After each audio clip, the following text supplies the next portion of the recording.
Hola, kembali lagi di Arquin Bercerita. Hari ini Arquin akan menceritakan alur film, yang mana film ini merupakan episode kedua dari series Sherlock Holmes season pertama. Untuk episode 1 link ada di bawah ya. The Blind Banker tahun 2010 bergenre crime drama misteri thriller.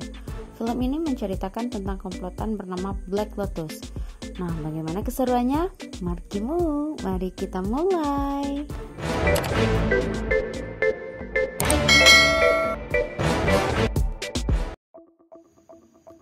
Film dibuka dengan memperlihatkan seorang wanita ahli tembikar Cina yang sedang menuangkan teh berulang kali ke permukaan teko di sebuah museum.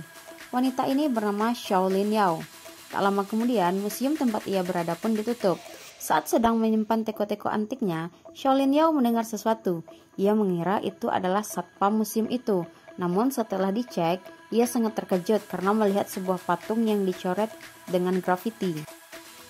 Scene kemudian berpindah kepada Dr. Watson yang sedang berbelanja di supermarket. Namun ia terlihat sangat kesal karena salah satu barang belanjaannya tidak dapat di-scan dan kredit cardnya tidak dapat digunakan.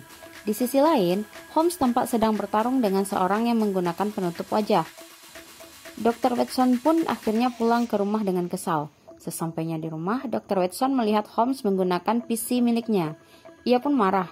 Namun Holmes menanggapinya dengan santai. Watson mengatakan bahwa PC-nya memiliki password. Bagi Holmes, password tersebut dapat ditebak dalam waktu kurang dari 1 menit. Watson kemudian mengambil dan menutup PC tersebut. Watson menyarankan agar Holmes mencari pekerjaan. Akan tetapi, Holmes langsung keluar dan mengatakan akan pergi ke bank. Holmes tiba di bank internasional ditemani oleh Watson. Seperti biasa, Holmes selalu mengamati sekitarnya dengan teliti. Di bank tersebut, Holmes bertemu dengan Sebastian, temannya ketika di universitas yang sekarang bekerja di bank itu, dan meminta bantuan Holmes terkait pembobolan yang terjadi di ruangan mantan direktur bank. Dalam pembobolan ini tidak ada yang dicuri, hanya meninggalkan sebuah tanda dan coretan pada sebuah foto di bagian matanya. Dari rekaman CCTV, kejadian tersebut hanya berlangsung 1 menit, sementara semua pintu dan jendela hanya dapat dikunci dan dibuka melalui operator yang berada di lobi bank. Sebastian menawarkan uang sebanyak 5 digit agar Holmes dapat mencari siapa pelakunya.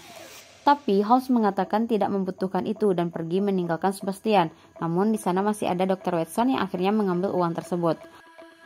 Holmes kembali ke ruangan direktur dan memotret semua coretan yang ditinggalkan pelaku. Ia pun memulai pengamatannya dengan berkeliling di bank tersebut. Setelah selesai mengamati, Holmes meninggalkan bank bersama Watson.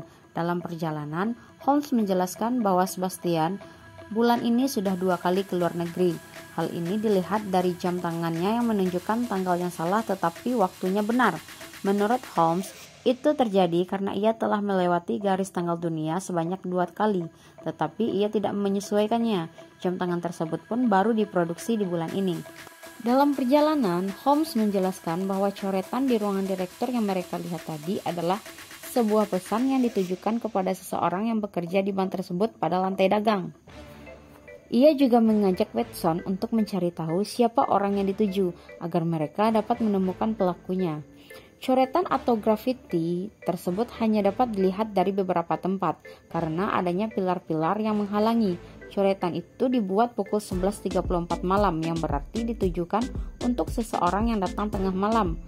Holmes mencurigai bahwa pesan tersebut ditujukan kepada Van Kun yang berasal dari Hong Kong karena coretan tersebut terlihat sangat jelas dari meja kerjanya.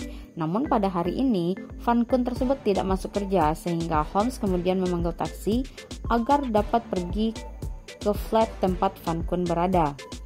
Sesampainya di sana, Van Kun tidak membukakan pintu sehingga Holmes menerobos masuk melewati balkon tetangga Van Kun yang mengira bahwa kamar tersebut dihuni oleh Holmes. Setelah berhasil masuk, Holmes melihat Van Kun dalam keadaan yang sudah tidak bernyawa dan menemukan sebuah pistol tergeletak di sebelahnya. Menurut polisi setempat, ini adalah kasus bunuh diri karena pintunya terkunci dari dalam dan tidak memungkinkan ada orang lain yang bisa masuk. Namun Holmes berpendapat lain dan ia meyakini bahwa ini adalah kasus pembunuhan. Holmes pun berdebat dengan polisi tersebut yang bernama Detektif Inspektur DeMark, di mana Van Kun adalah seorang yang kidal sehingga tidak masuk akal jika ia menembak kepala bagian kanannya. Holmes kemudian menemui Sebastian yang sedang berpesta dan mengatakan bahwa grafiti tersebut adalah sebuah pesan ancaman dan Van Koon kini telah menjadi korbannya. Kita kemudian diperlihatkan seorang laki-laki yang sedang ke rumah Shaolin Yao. Laki-laki ini adalah teman kerjanya di museum yang akan menanyakan alasan Shaolin Yao mengundurkan diri. Namun Shaolin Yao tidak kunjung keluar hingga ia meninggalkan sebuah pesan. Holmes menemukan kasus baru yang persis sama seperti kasus Van Koon, di mana seorang pria bernama Lucas meninggal di dalam kamarnya dengan pintu yang terkunci dari dalam. Holmes yakin pembunuhnya adalah orang yang sama. Holmes kemudian meminta izin untuk mendatangi flat pria yang baru saja dibunuh tadi kepada Inspektur Dimmock. Holmes menyadari bahwa pembunuh melakukan aksinya dengan memanjat sisi dinding. Ia pun menemukan bahwa Lucas pergi ke perpustakaan di hari yang sama dengan hari kematiannya. Karena hal itu, Holmes pun bergegas pergi ke perpustakaan dan menemukan grafiti yang sama seperti yang dia lihat di bank. Keesokan harinya, Holmes dan Watson mencari orang-orang yang suka grafiti dan menanyakan arti dari coretan yang mereka lihat di bank dan perpustakaan sebelumnya. Namun, seorang seniman ini hanya dapat mengetahui jenis cat yang digunakan, yaitu jenis zinc. Holmes meminta Watson mencari diary milik Lucas dan tanpa disadari ada seorang wanita yang memotret Watson yang kemudian wanita tersebut menghilang. Sementara Holmes mencari tahu tempat apa saja yang dikunjungi Van Koon di hari sebelum ia tewas. Holmes dan Watson menemukan bahwa Van Koon dan Lucas mengunjungi toko yang sama, yaitu sebuah toko barang antik Cina. Di toko tersebut, Watson melihat sebuah mangkuk dengan tanda seperti coretan atau grafiti yang telah mereka lihat di bank dan perpustakaan. Holmes akhirnya mengetahui bahwa tanda tersebut adalah sistem penomoran kuno Hangzhou. Dan tanpa disadari lagi, mereka kembali dipotret oleh wanita yang sama. Holmes kemudian tertarik melihat flat milik Shaolin, yang sepertinya sudah tidak dihuni selama 3 hari. Ia pun mencoba masuk dan mengetahui ada orang yang masuk ke flat tersebut sebelum dia. Melihat jendela yang masih terbuka, Holmes menyadari bahwa orang yang ia maksud tadi masih berada di dalam. Orang tersebut kemudian muncul dan mencekik Holmes dari belakang, meninggalkan sebuah teratai hitam dan kemudian pergi. Setelah keluar dari flat, Holmes menemukan pesan dari teman Shaolin Yao, teman laki-laki yang tadi ya. Dan ia melihat alamat dari pesan tersebut adalah National Antiquities Museum. Ia pun bergegas ke sana untuk menemukan Shaolin Yao. Sesampainya di museum, Holmes menanyakan keberadaan Shaolin Yao. Kemudian ia melihat sebuah patung dengan grafiti Hangzhou. Holmes lalu berlari keluar untuk menemukan Shaolin karena ia yakin wanita tersebut dalam bahaya. Sebelum pergi, Holmes dibawa oleh seniman grafiti yang ia temukan kemarin. Seniman tersebut menunjukkan bahwa simbol Hangzhou juga terdapat di tempat persembunyiannya. Tidak jauh dari sana, Holmes menemukan botol cat yang digunakan, sementara Watson menelusuri tetesan cat tersebut dan menemukan simbol yang lebih banyak. Watson pun pergi memanggil Holmes untuk memperlihatkan simbol yang ia temukan. Namun, di saat mereka datang kembali, simbol tersebut telah hilang.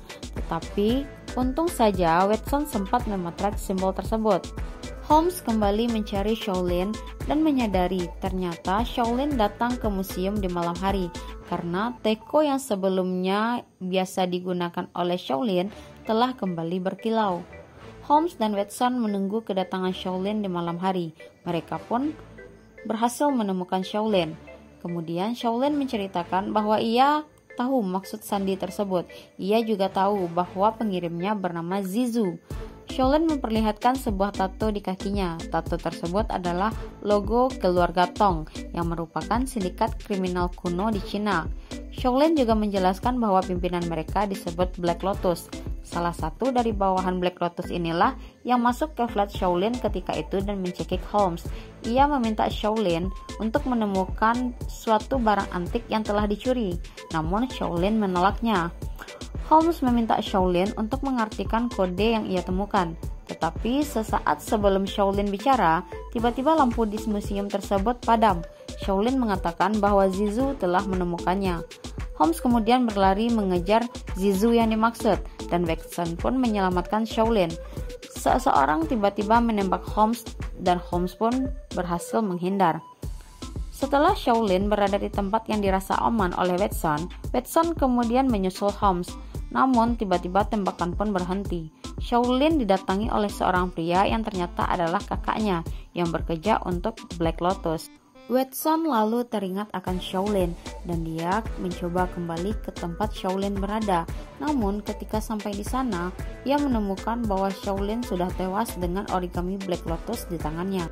Holmes kemudian mengajak Inspektur Jimok ke kamar mayat untuk melihat apakah Fan Kun dan Lucas memiliki tato yang sama dengan Shaolin. Dan ternyata kedua orang tersebut memiliki tato tersebut. Sesampai di rumah, Holmes dan Watson menyelidiki barang-barang antik yang diselundupkan dari Cina ke Inggris dan dijual di pelelangan. Holmes menyimpulkan bahwa Fan Kun dan Lucas adalah penyelundup barang antik dan salah satu dari mereka mencuri barang yang sangat berharga sehingga mereka diincar dan dibunuh. Holmes kemudian meminta buku-buku Fan Kun dan Lucas kepada Inspektur Jimok. Setelah buku-buku itu tiba, Holmes menyortir buku apa saja yang mereka berdua miliki dan meminta Watson untuk memeriksanya. Watson yang ketika itu sedang praktek di sebuah klinik menjadi sering ketiduran di saat jam kerja karena harus memeriksa puluhan buku pada setiap malamnya. Kita kemudian diperlihatkan Watson yang sedang berkencan dengan teman kerjanya yang bernama Sarah ke sebuah pertunjukan sirkus atas saran dari Holmes. Tak diduga, Holmes ternyata juga menghadiri acara tersebut untuk menemukan pimpinan Black Lotus. Selama menonton pertunjukan, Holmes selalu memberikan spoiler untuk setiap aksi yang ditampilkan, sehingga membuat Watson kesal. Ia meminta Holmes jangan mengganggu kencannya malam ini. Holmes lalu menyusup ke ruang ganti para pemain sirkus. Ia menemukan botol cat semprot berwarna kuning seperti yang digunakan pelaku. Di saat ia akan menggambar kode Hangzhou, seseorang menyerangnya hingga mereka bertarung dan memenangkan pertarungan tersebut dengan bantuan Sarah. Holmes dan Watson mengajak Sarah ke flat mereka. Sarah membantu Holmes menemukan maksud dari sandi-sandi yang ditemukan di tembok. Holmes segera teringat buku di museum yang digunakan Shaolin untuk menerjemahkan sandi tersebut. Buku itu adalah buku yang umumnya dimiliki oleh semua orang. Holmes melihat sepasang kekasih menggunakan buku tersebut dan meminjamnya. Ia kemudian menerjemahkan setiap kata, yang artinya 9 juta untuk pinjet, sarang naga, lintasan tram hitam. Di sisi lain, Watson kedatangan tamu yang menanyakan apakah ia memiliki barang tersebut. Namun Watson menjadi kebingungan dan kemudian orang itu memukulnya. Di rumah, Holmes mendapat sebuah kode yang ditulis di jendelanya seperti kode Hangzhou dan ia tidak menemukan Watson maupun Sarah di sana. Scene berpindah kepada Watson dan Sarah yang diikat oleh Black Lotus. Wanita inilah yang selalu memotret Holmes dan Watson. Wanita ini bernama Shen. Ia mengira Watson adalah Sherlock Holmes karena Watson memiliki cek atas nama Sherlock Holmes dan memesan tiket sirkus juga atas nama Holmes. Shen bertanya tentang tusuk rambut permaisuri seharga 9 juta pound sterling kepada Watson, yang mana tusuk rambut tersebut dibawa oleh Fan Kun atau Lucas ke London, dan di saat itu Holmes juga sedang mencari Fan Kun dan Lucas, sehingga Shen mengira Holmes telah mengambilnya. Watson berkata bahwa dia bukan Holmes, tetapi Shen tidak mempercayainya. Ia membawa Sarah untuk dijadikan tawanan agar Watson memberitahunya di mana letak tusuk rambut yang ia minta. Kemudian Holmes datang dan mengatakan bahwa ia adalah Sherlock Holmes. Dengan sembunyi-sembunyi, ia menjatuhkan para penjaga dan mencoba membebaskan Sarah. Namun tiba-tiba Holmes dicekik dari belakang. Tepat sebelum panah dilepaskan, Holmes mendorong kursi Sarah sehingga anak panah mengenai salah satu anggota Black Lotus. Dan kemudian polisi pun datang untuk menangkap pasukan Black Lotus. Keesokan harinya, Holmes kembali ke International Bank dan bertemu dengan sekretaris Fan Kun. Holmes mengungkapkan bahwa mereka berdua ada hubungan yang istimewa. Sekretaris tersebut mengakuinya. Setelah Holmes membeberkan bukti-bukti yang ia dapatkan, ia juga mengakui diberi hadiah oleh Fan Kun. Holmes meminta hadiah yang ia terima. Wanita itu pun setuju untuk memberikan tusuk rambut kepada Holmes. Kemudian ia sangat terkejut saat mengetahui tusuk rambut tersebut seharga 9 juta pound sterling. Di sisi lain, Watson sedang meminta upah sisanya kepada Sebastian karena mereka berhasil menangkap pelaku pembunuhan tersebut. Keesokan harinya, Holmes dan Watson sedang membicarakan bahwa Shane berhasil kabur. Di sisi lain, Shane sedang melakukan panggilan video dengan seseorang. Ia berterima kasih, meminta maaf, dan berjanji untuk tidak mengungkap identitas orang tersebut. Tiba-tiba, Shane kemudian ditembak dan film pun selesai. Silakan request untuk alur cerita berikutnya.